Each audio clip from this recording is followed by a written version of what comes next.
सहना भवतु सहनौ भुनक्तु सह वीर्यं करवावहै तेजस्विनावधीतमस्तु मा विद्विषावहैः ॐ शान्ति शान्ति शान्तिः हरि ओम श्री गुरुभ्यो नमः हरि ओम वसुदेवसुतं देवं कंसचाणूरमर्दनं देवकी परमानन्दं कृष्णं वन्दे जगद्गुरुं कृष्णं वन्दे जगद्गुरुं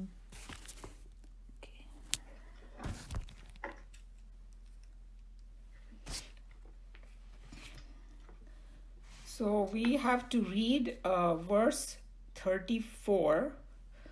I had explained, and then we have to still read Swamiji's commentary. Make sure my thing is okay. Yeah. So basically, this particular verse is talking about how to get that knowledge. Firstly, Krishna Bhagavan praised that the Jnana Yagna is the highest one. Instead of doing Dravya Yagna with Padarth and all that, and Jnana Yagna is Shravanam, Mananam, Nididhyasan. And then he said, a final thing is to get the knowledge in Nididhyasan. How to get that knowledge? You approach a teacher. That's where we were. And, you have to do, prostration by question and service. And then we went into the deeper meaning of each one of them. That's where we are. So let's see, who is a volunteer to read? How are you feeling, Neelu? Do you want to read? You have to unmute. So I start from 34? Yes. Know that by long prostration. Is that from there? Yes. Know that by long prostration, by question and service, the wise who have realized the truth and instruct you in that knowledge. The verse explains the qualities that are necessary in a teacher who alone can instruct us on the path of knowledge and guide us to the great consummation in all life. It also explains the mental attitude and the intellectual approach which a successful student must adopt so that his contact with the Guru may be fruitful. So there I want to bring 2 points here. One, he said, and guide us to the great consummation in all life. See how important this knowledge is. This is not something for just this life, because the other worldly things that we do, that's only finishes moment we are quit in this. But this is for together all life. So I think that if you get connected to this Brahma Vidya, it is a huge thing in one's life. Huge thing that we should all be very happy and proud of ourselves that we are in this. And then the other thing is that the 2 points that he said, mental attitude and intellectual approach to the how to do it. The knowledge of the self is to be gained by prostrations, by question, and by service. In modern India, these words are very badly misunderstood by the youngsters. And it is equally true that in this country today, these terms are exploited to the maximum by professional guru mongers who have found for themselves an easy career in religion. But when we rightly understand these terms, it can reveal to us certainly a scheme of knowledge transference which is at once intelligent and highly scientific. So we know, some people have this attitude, why do this? Everybody goes and looks at the Guru like a Bhagwan, and you are touching his feet and doing his arti. Guru doesn't need anything. It's us that we are trying to develop that attitude so that we get that knowledge. So he's just trying to tell you, that, and then questioning, I think that he's going to talk more about it. And we also discussed that questioning is very, very important in our Upanishad, and that's why it is always a conversational style. Nobody ever says in our Shastras, do this because I'm telling you to do so. That is just not done. And you will see that when we are in Bhagavad Gita, and once Krishna Bhagavan comes to the end, towards the chapter 18, he tells Arjun, I have told you everything that I know. Now it's up to you what you want to do. So they have given complete freedom. I've told you, if you do this, this will happen. If you do this, this will happen. If you do this, this will happen. I've given you this knowledge. Now choice is yours. So we never insist upon anything, this particular sadhana, do it this way or do it, nothing like that. You just give all the information and then leave it. So that's what we have to remember about it, that, question. And but it has to be a decent one, not just for the sake of argument. And service, and Swamiji will explain, again, people misunderstand, oh, wo seva karwa rahe and all that. But the people, if they are, doing that way, they are like guru mongers. But the true guru is, you do the seva because you want to tune to him. You want to spend time with him and all that. And that's one. And then when you have respect for somebody in your heart, it comes automatic. Nobody needs to tell anybody. It's just like our elders, if they need something, we just run and do it. That's what it is. So we have to remember these terms in a more positive and expansive way. Go ahead. Prostrating yourself. Prostration is generally a physical show of abject surrender expressed by falling flat physically at the feet of the master. This physical action in itself cannot and will not constitute prostration, although this physical pose may help us to create and maintain necessary mental attitude. So you saw that physical is just like pratik, जिसको बोलते हैं ना, symbol. वैसे तो पैर छू रहे हैं और मन में बिल्कुल श्रद्धा नहीं है, no good at all. But yeah, of course, जब कोई झुकता है तो that attitude does come. So there is some kind of value in it, but main thing they are talking about is mental attitude of surrender. All this is meant here is that the student must have an intellectual attitude of surrender and meekness, respect and obedience when he approaches the teacher who has to instruct him upon the secret of life. Regarding the world within and the methods of its control, ordinarily the students are completely ignorant, and therefore they must approach the teacher with a readiness to understand, grasp, and follow his instructions. So here the main thing is regarding the world within. That's what he's talking about. Outside world is very easy to instruct because you can see, what you call, physics and chemistry. Even that, when it gets very subtle, all that hi-fi physics and all, again, it gets more subtle. But generally in the world, you can see. But the inside world, हमको अपना प्रेम और वो भी दिखाई नहीं देता. Like we say, oh, I love somebody. I cannot show that, right? Or what is Shraddha? It is something felt inside. So inside world is very, very subtle, and you are asking him to take you to the subtlest one. That's why we are totally ignorant in it. And that's why they say the Shravanam is so important, because who is God and, and all that. Nobody can show you, only Shastras, indicate. So that's why you have to be so patient and you have to have that attitude. And then even for Bhagavad Gita, I always say that if you are a new student to Bhagavad Gita, you are going to hear a lot of things that you will find it very contradictory from the world. And you will say, how can that be? I don't believe in it. But you have to develop the Shraddha. If Krishna Bhagavan is saying it, if Chinmayananji is saying it, if, any of the saints and sages are saying there is some value to it, I'm not understanding right now. And then you have to have that, hey, please explain it to me. Instead of saying, no, you are wrong. This is not how it is. That's the kind of thing they're saying, that much you have to develop, otherwise you're not going to learn. Just as water flows away from a higher to a lower level, so too knowledge can flow only to a lower level.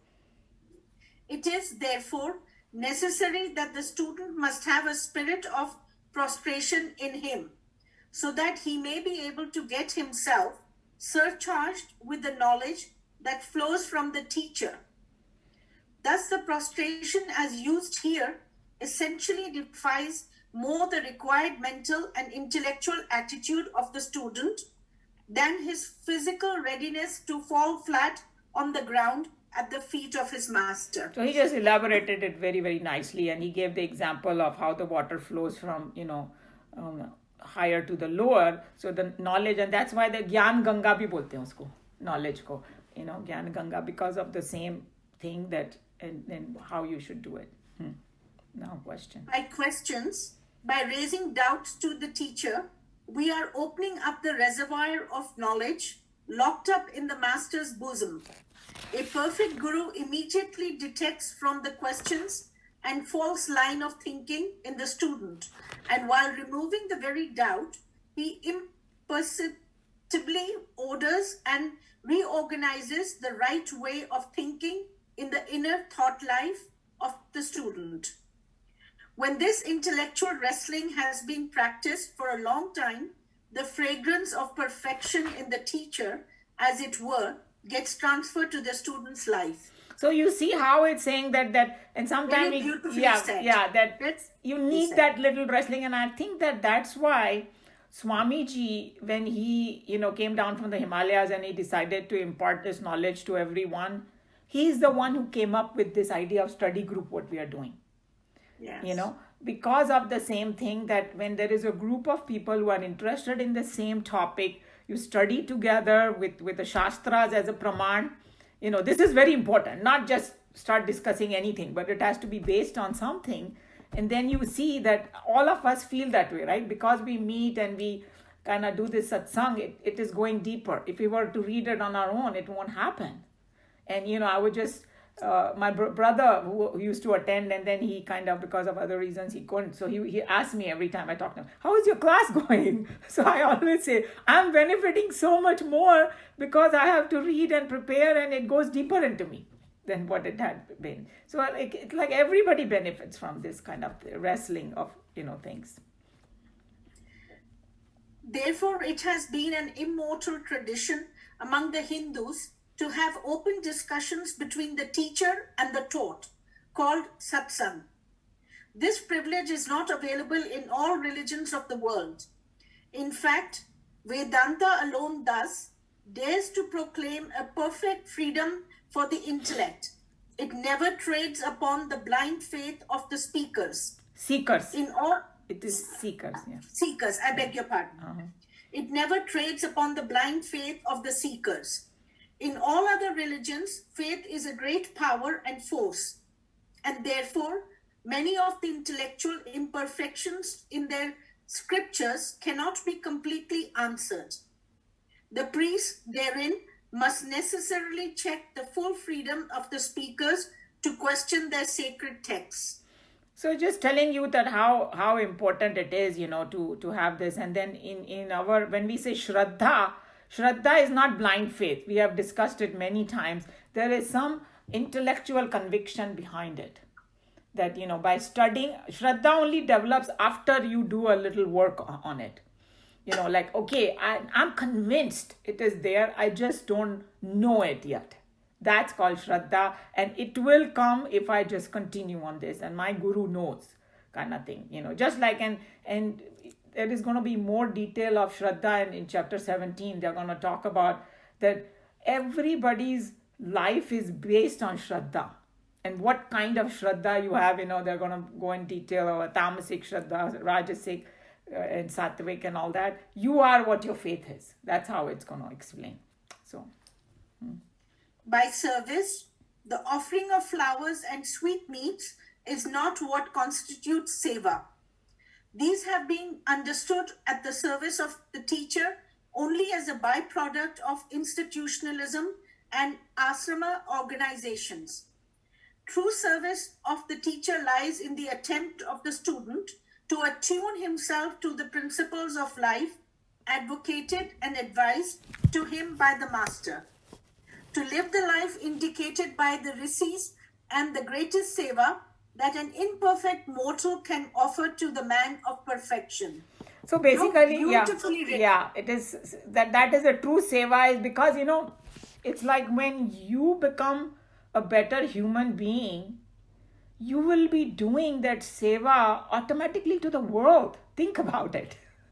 Like when we say, oh, go do this volunteer work, if it is not coming from genuinely inside you, you will never be successful better. And again, you will go there and increase your ego and things like that. So it is so nice. And then that reminds me, like, sometimes I go to this Hare Krishna in the evening on Sundays, and the person was talking, and then he asked, do you have any question? And one person said, you know, suppose somebody is really hurting themselves or drowning or something, then isn't my duty to go save him? What is more important, sit and do bhajan? He was a little bit confused about what to do.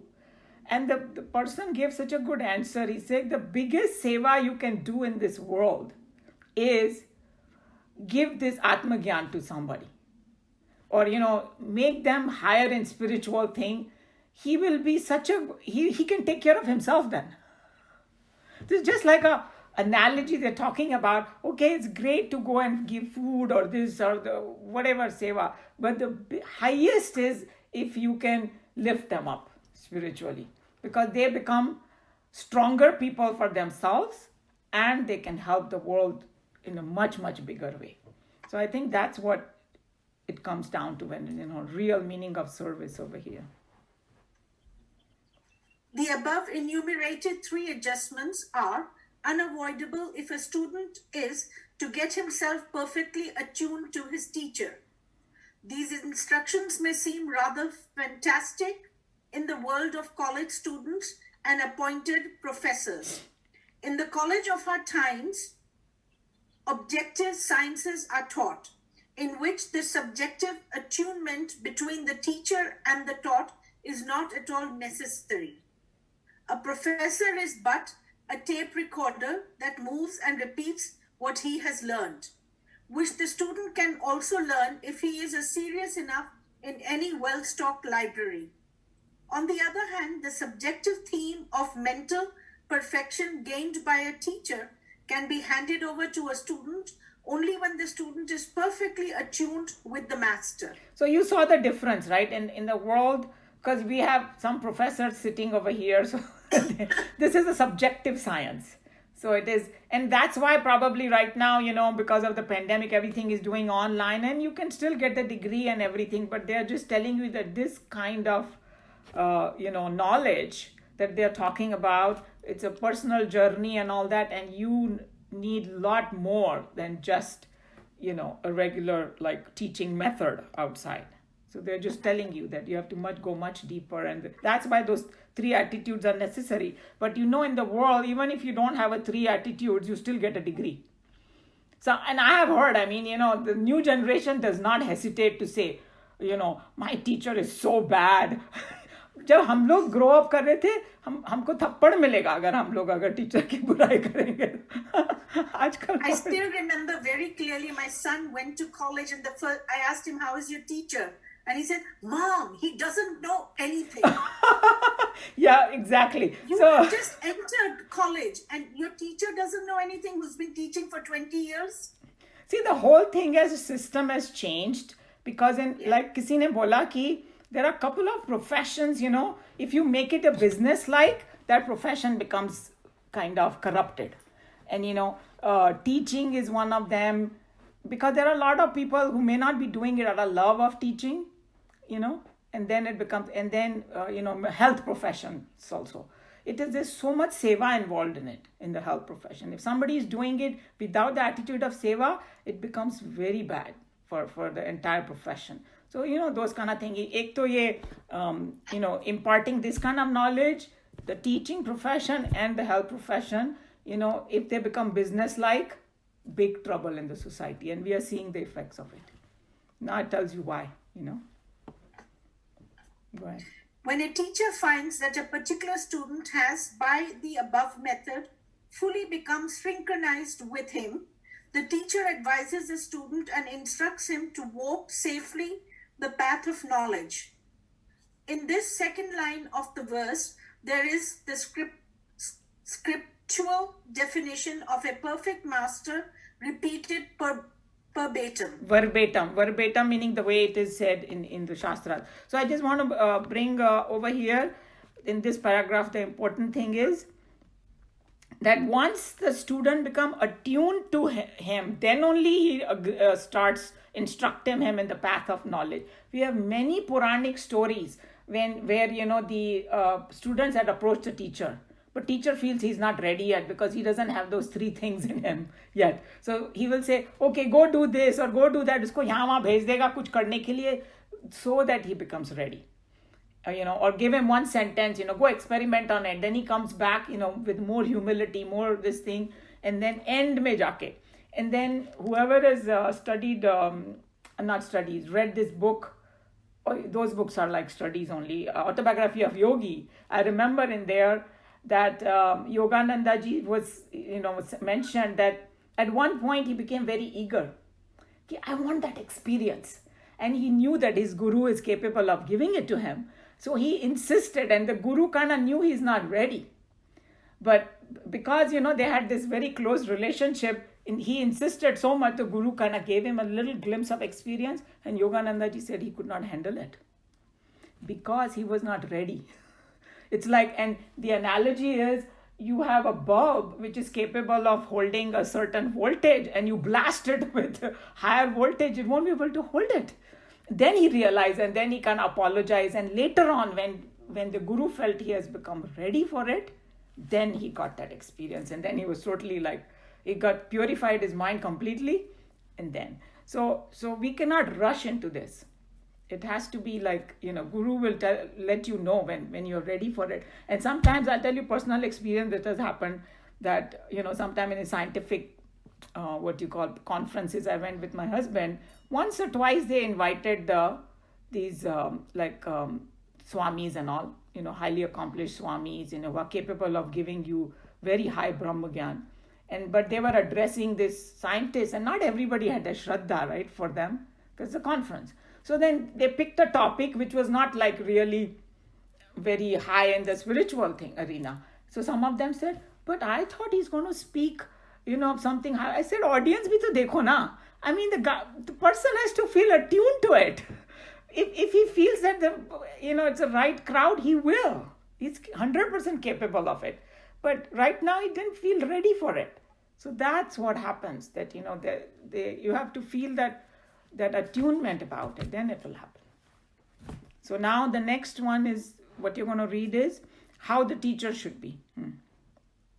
The two main qualifications essential for a fully useful teacher on the spiritual path are: A, the perfect knowledge of spiritual literature. Scriptural literature.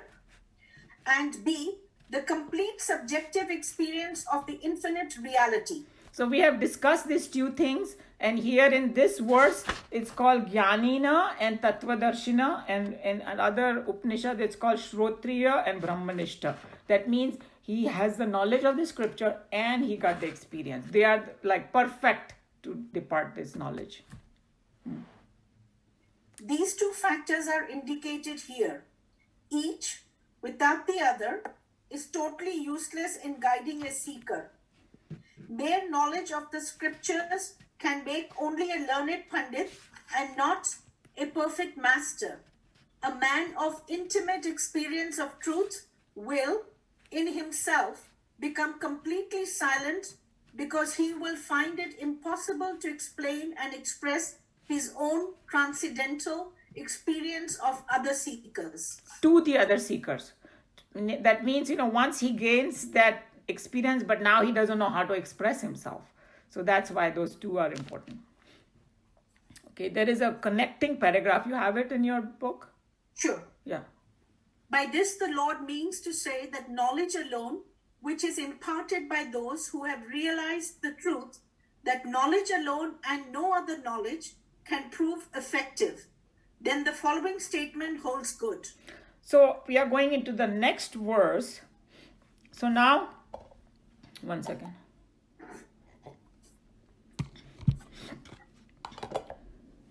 Like I said last time also, okay, you went to a guru and he gave the whatever he had. And now how do you know that you have reached that state of knowledge? Uska praman hai ye next one. कि अगर वो knowledge सचमुच तुमको मिल गया और तुमने उसको अच्छे से समझ लिया तो क्या होना चाहिए?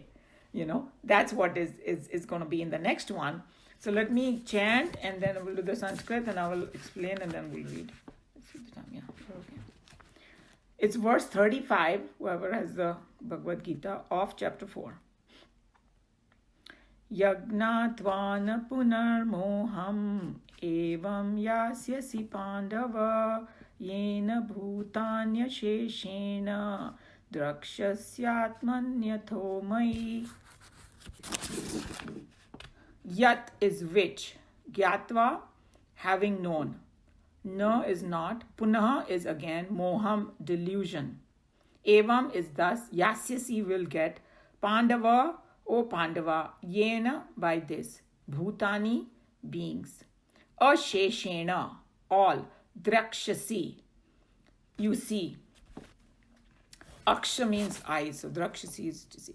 Atmani, in yourself. Atho, also, mai, in me. So basically what he's saying, the crux of this is, once you gain this knowledge, your delusion will go away. Because you saw the whole Bhagavad Gita was started with Arjun's delusion. Because he became upset, depressed, dejected, and he dropped his weapon. I don't want to fight and all that. Delusion ho gaya usko. So knowledge se delusion chala jayega. Absence of delusion is, knowledge equal to absence of delusion. So what kind of delusion they are talking about? Identity crisis. Who am I? I don't even know. So delusion about myself, delusion about my duties. Because once I don't know who I am, then I don't know my duties. And then Arjun had a delusion at both the levels. He had forgotten about his Atma, that I am Atma completely. And he had forgotten his role in the world. Because if I know if somebody is a teacher or somebody is like an engineer or a doctor or a financial planner, then they know their duty and then they will go accordingly, right? There is a duty of a soldier. वो उसमें भी उसको delusion हो गया अपनी duties में. Because his job was not to analyze whether the war is good or bad at that time. His job was, he was a soldier. He was given instruction to go fight and that's what he's supposed to do. So that's what it means by delusion of duty bhi ho sakta hai. Delusion about my sadhana. Hey, what I should be doing, getting too attached to my sadhana, or this is the best, telling the whole world to just follow this only, whatever it could be, That is another kind of delusion. Or delusion about my goal. मैं अपनी means को ही goal बना दूं.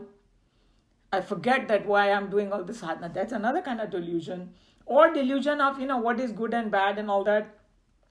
So this is what the delusion can have, all different colors to it, So like our teacher used to always say, once you study Bhagavad Gita and you kind of do the mananam and nidhyasana and all that, you will get clarity in your life.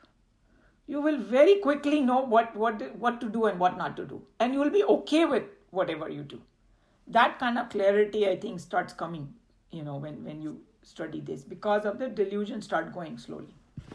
So, and then, like one of the Swamis brought this point, very interesting point, that Krishna Bhagwan gave him the highest knowledge in chapter 2, right? We studied that he talked about the Atma and what is the nature of Atma and all that. But in chapter 3, सुनने के बाद भी अर्जुन को delusion था, which is normal.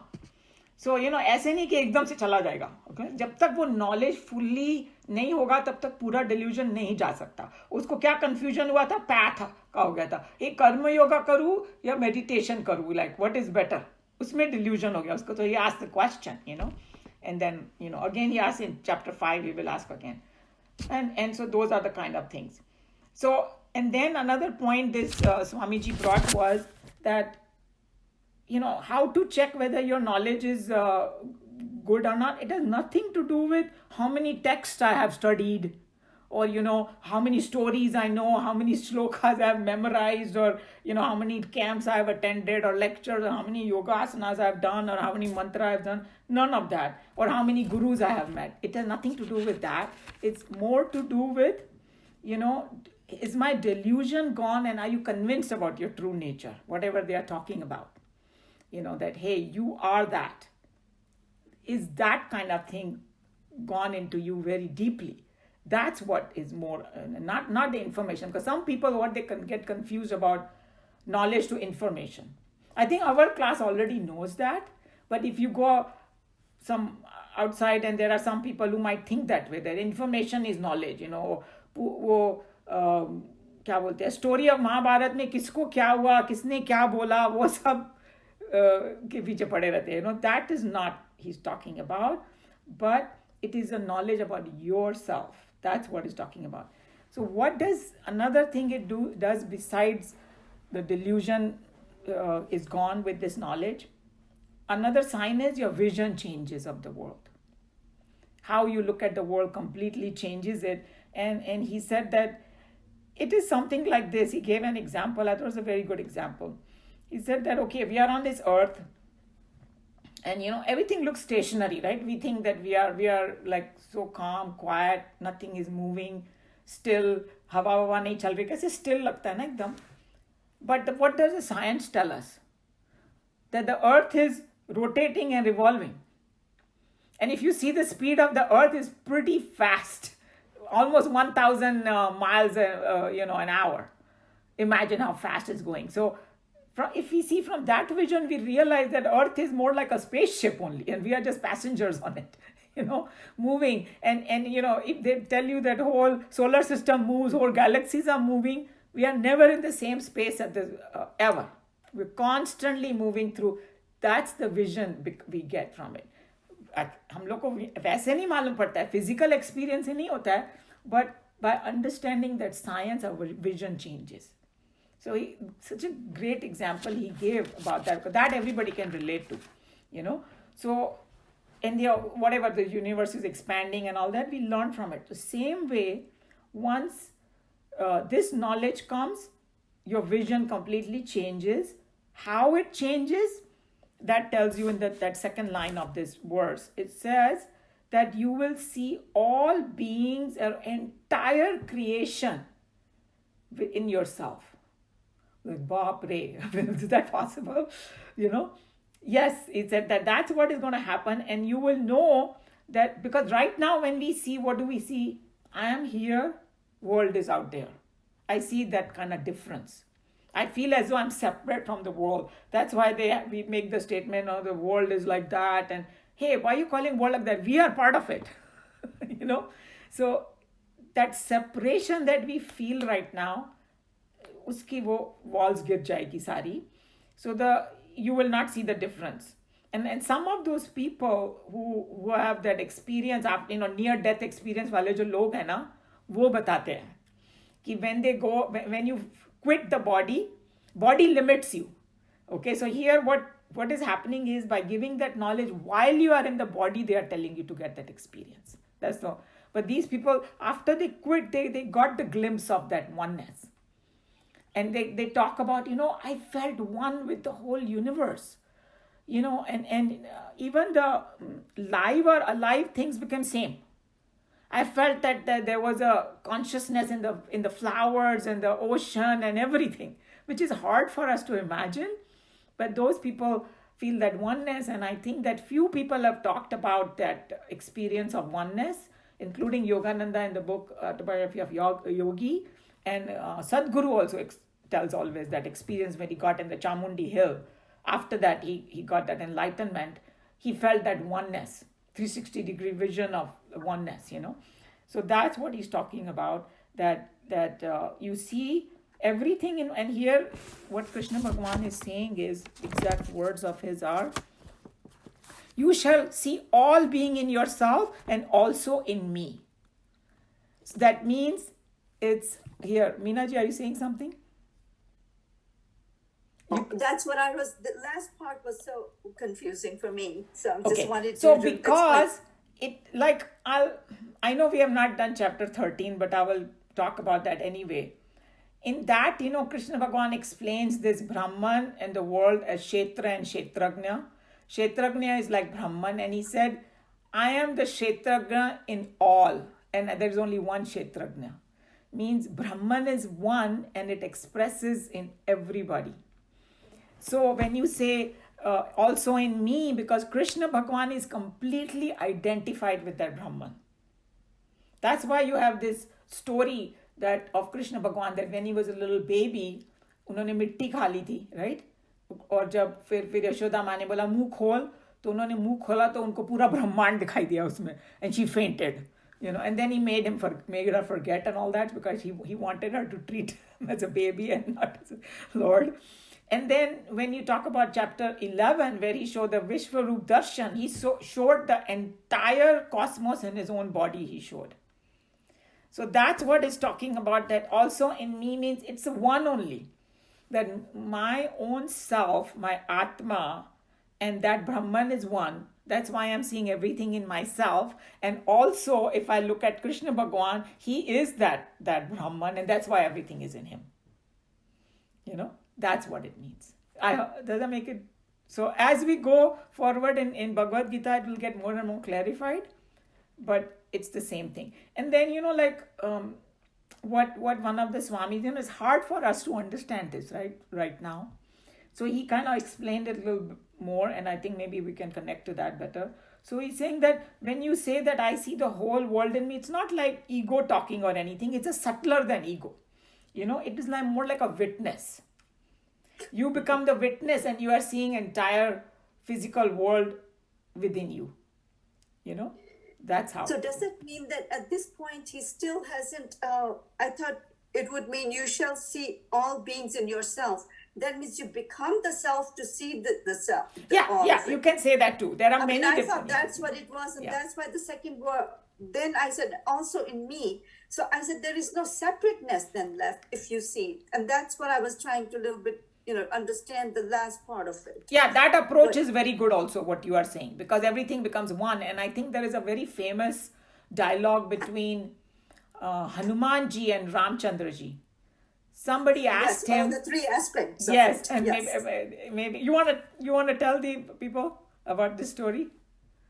No, I don't know, but I don't know the exact wording. Okay, so I will tell the story. So this is what it was. Yeah. Somebody said, somebody asked Hanumanji, what is your relationship between you and Ram Bhagwan? So he said that if you are talking from the body point of view, then I am his servant, because I serve him, because he's my master. And then if you think from my mind perspective, I'm a part of him. But at Atma level, we are one. Yes. So it's not like if you become Atma level 1, that means you're not going to serve him, because you are still in body. So like sometimes the Swamis, Chinmayanandaji also jokes that once you know you are the Atma and everybody's Atma, don't go over there and tell your grandmother, you are also Atma, I'm also Atma, so I don't need to do anything. We have to, that is a transactional level is still there. And you feel joy in, transacting with different people in different ways, So, and that is the right way to do, but knowing fully well that at Atma level, we are same, That's what this whole thing is about when we talk about oneness, what exactly is this oneness? Otherwise, so there are several ways of looking at it, and all of them are okay, whatever connects in your mind. And then one of the another important point is, until we have gained this knowledge, you cannot give up the guru. उसका पल्लू पकड़ के रखना पड़ेगा जब तक ये मिल नहीं जाए, because until then we are just practicing to gain this knowledge. We haven't gotten it yet, So and then one of the Swamis said even very important thing. So we are all yatris, okay? We are all travelers and we are trying to get there to the goal. And who is behind, who is forward? There is no such thing. Remember last class, some people started saying, oh, you guys are ahead and we are... No, there is no such thing, because we are all yatris. And कभी-कभी क्या होता है कि हम लोग जा रहे हैं एक फास्ट कार में, समझो, oh, I'm going so fast, और वो पीछे वाला ना जेट से आके बूम रॉकेट से आके चला जाएगा तुम्हारे आगे. So कोई आगे नहीं है, कोई पीछे नहीं है. We are all yatris, and who's going to reach there? ऊपर वाला only knows, So nobody is like less than anybody. We all yatris. So this is what this verse is. Any question, comment, or anybody wants to add anything?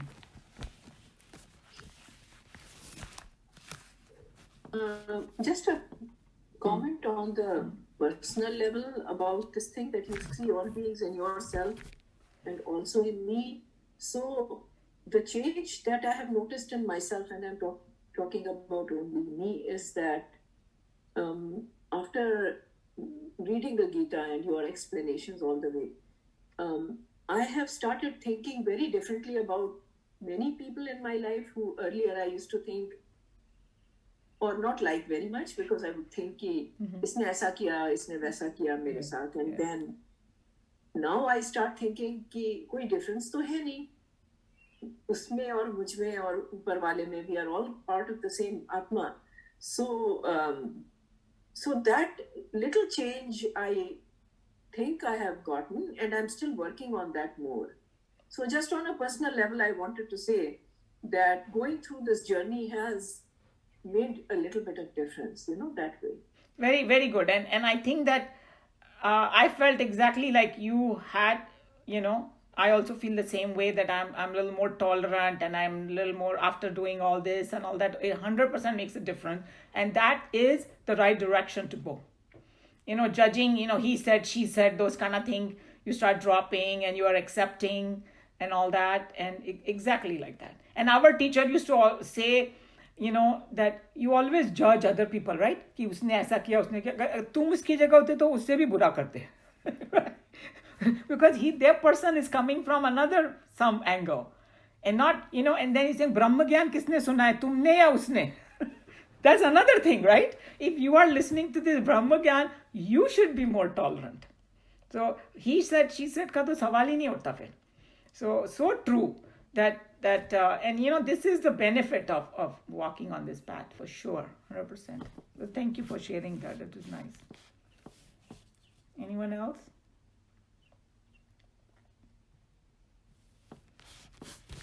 Okay, who's the next person who will read? Sushilji? Yeah.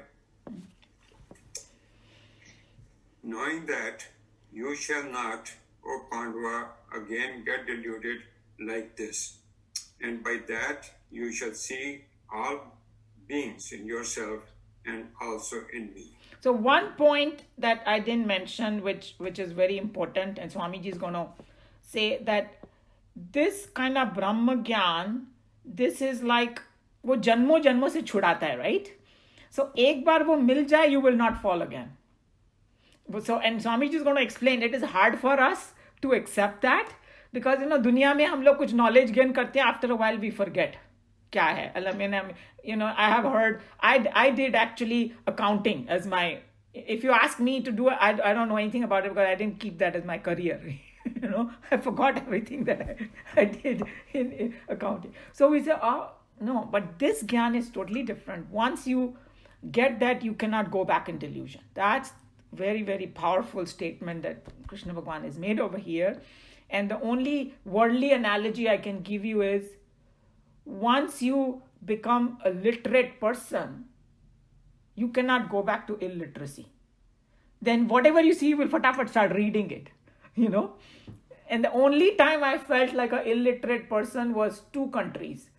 One was China and one was Greece, where I couldn't read even a sign because their language was.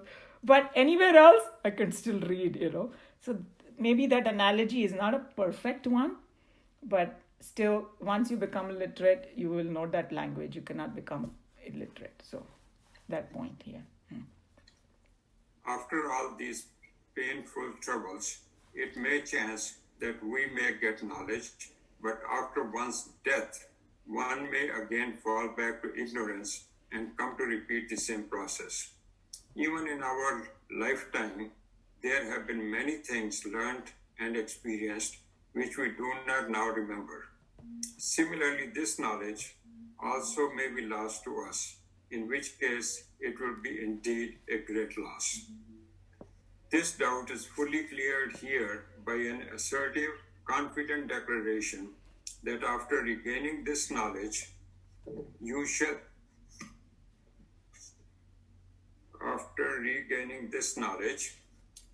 not, O Pandava, again get deluded like this.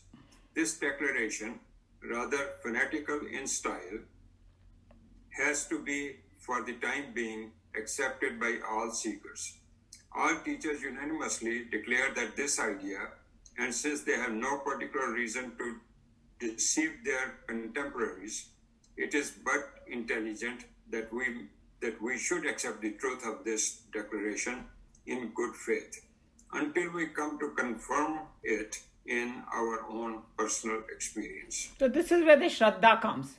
Krishna Bhagavan is giving that promise, is saying we have to have Shraddha that, yeah, and once we have our own experience, then we'll know.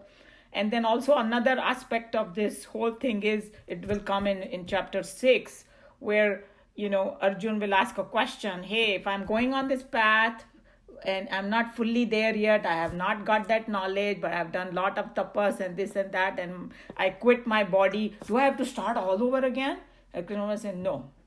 Very quickly in your next janam, you will start from what you have done. So whatever Meeraji is saying that she has achieved in your next life, maybe you will not even have a next life, but in case you do, you will start from, you will already stop judging people from childhood only, and you will be more like, harmony with people and all that, because you've already done this sadhana here.